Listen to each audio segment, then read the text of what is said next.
இயேசுவின் அன்பு சகோதரமே, நவம்பர் மாதம் 16ஆம் நாள் இன்று இயேசுவின் நாமத்தில் உங்களை வாழ்த்துகிறோம்.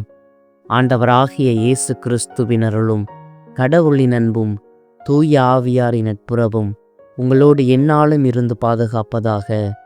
இதோ இன்று நமது தாயாம் திரு அவையோடு இணைந்து நாம் அனைவரும் அசிசி நகர் புனித ஆக்னஸ் என்பவரை நினைவு கூர்கின்றோம்.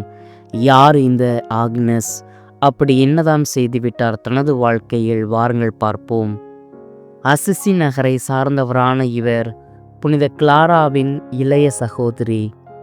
இவருக்கு 15 வயது நடக்கும்போது எல்லாவற்றையும் துறந்துவிட்டு தன் சகோதரியின் சபையில் சேர்ந்து அவரை போன்று கற்பு, ஏழ்மை, கீழ்ப்படிதல் ஆகியவற்றை கடைப்பிடித்து வாழத் தொடங்கினார். இதற்கு இவருடைய உறவினர்களிடமிருந்தும் பெற்றோரிடமிருந்தும் கடுமையான எதிர்ப்பு வந்தது.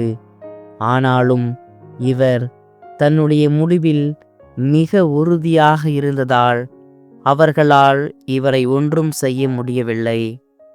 இதற்கு பிறகு 1219ஆம் ஆண்டு அசிசி நகர் புனித பிரான்சிஸ் இவரை மோண்டிசெல்லி என்ற இடத்தில் இருந்த துறவு மடத்தில் தலைவியாக நியமித்தார். அங்கு இவர் தன்னுடைய எடுத்துக்காட்டான வாழ்வால் பலருக்கும் முன்மாதிரியாக இருந்தார். இவர் தன்னுடைய கடின உழைப்பால் வெனிஸ், பதுவா ஆகிய இடங்களில் துறவு மடங்களை நிறுவி கிறிஸ்துவை பற்றிய நற்செய்தி பல இடங்களிலும் பரவ காரணமாக இருந்தார். மேலும் இவர் தன் சகோதரி கிளாராவின் கடைசி காலத்தில் அவரோடு இருந்து அவருக்கு பேருதவி செய்தார். அவர் இறந்த அடுத்த 3வது மாதத்தில், அதாவது 1253ஆம் ஆண்டு நவம்பர் 16ஆம் நாள் இவர் இறையடி சேர்ந்தார்.